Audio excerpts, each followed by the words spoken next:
네, 기초과정 메일정리 노트에서는 공인중개사법에서 사용되고 있는 기초 용어들의 개념을 파악해 보고 있습니다. 앞선 시간에 우리가 공인중개사법 2조가 직접 정의한 용어의 정의에 있는 용어들을 중심으로 살펴봤는데, 공인중개사법이 직접 입법 해석하고 있지 않지만 공인중개사법령에서 두루 사용되는 용어들의 의미들을 이제 익혀볼 겁니다. 먼저 공인중개사 시험 시행기관장인데요.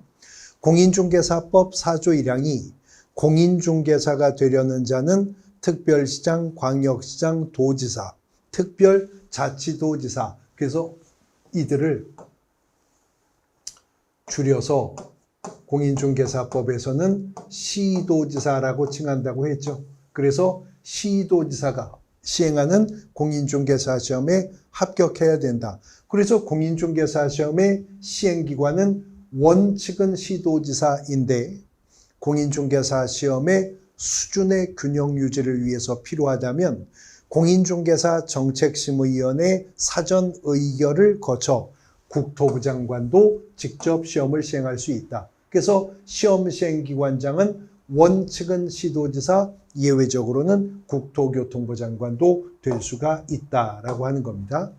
그 다음 등록관청이라고 하는 개념인데, 개인이든 법인이든 개업공인중개사가 되려면 사무소를 먼저 확보했어야 됩니다. 등록신청 전에. 그리고 그 사무소를 두려고 하는 지역을 관할하는 시장, 군수, 구청장이 등록관청인데, 분구가 되어 있는 지역이라면 이게 특별시, 광역시에 있는 자치구이냐 일반 대도시에 있는 비자치구이냐를 불문하고 모든 구청장들이 공인중개사법상 등록관청이 될 수가 있으므로, 시장으로서 공인중개사법상 등록관청이 되려면 구가 설치되어 있지 않은 시일 경우에만 시장이 등록관청이 될 수가 있는 것이었었죠.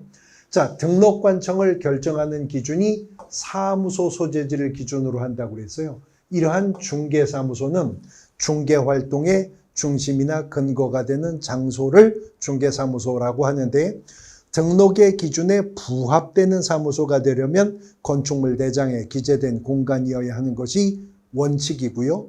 등록이 일신전속적 성격을 가지므로 사무소는 한 개만 가질 수 있는 것이 원칙이지만, 법인인 개업공인중개사에게는 분사무소의 형태로 예외가 인정이 되어 왔었던 것입니다.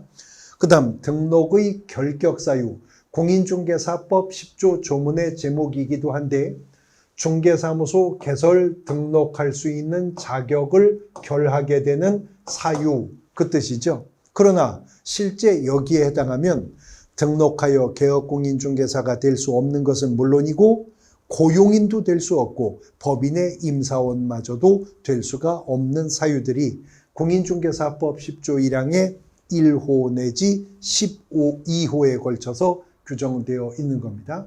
그 결격사유 첫 번째가 미성년자입니다.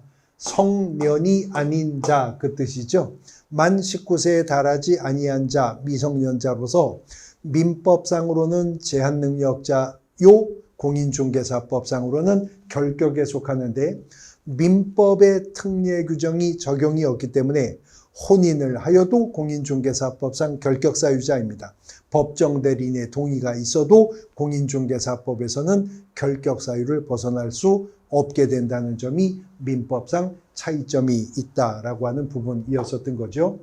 그 다음 기출될 때 항상 헷갈리는 부분이 특별사면과 일반사면인데, 특별사면이라고 하는 것은 잔형면제 처분입니다. 더 이상 집행받지 않기로 확정해 주는 처분입니다. 다시 말해 특별사면이라고 하는 것은 그로 인해 집행이 면제가 됩니다.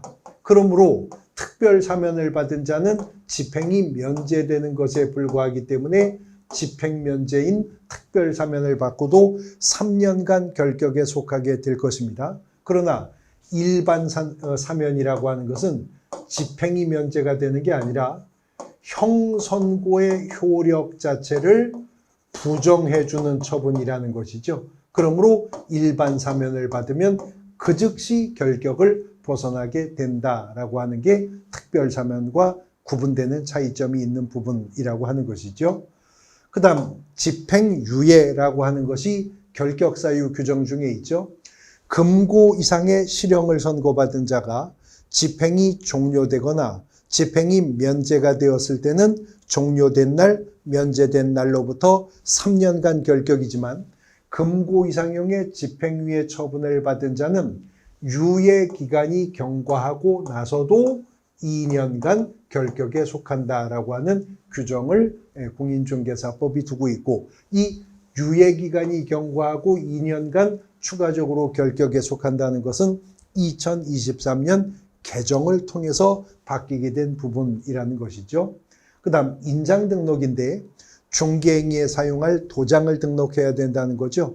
공인중개사법이 16조에 그 규정을 두고 있는데 16조는 1항도 2항도 모두 다 문장의 주어가 개업공인중개사 및 소속공인중개사는 이렇게 나가기 때문에 인장을 등록해야 될 대상은 개업공인중개사뿐만 아니라 고용인 중에서 업무를 수행도 할 수 있는 고용인인 소속공인중개사까지 중개행위에 사용할 인장을 등록할 의무를 부담받게 되는 것입니다. 그 다음 마지막 중개계약인데요. 공인중개사법이 말하는 중개계약이라고 하는 계약은 계약의 당사자가 일방은 개업공인중개사이고 개업공인중개사와 중개계약 체결한 계약 체결의 타방 당사자를 공인중개사법에서는 의뢰인이라고 하는 거죠.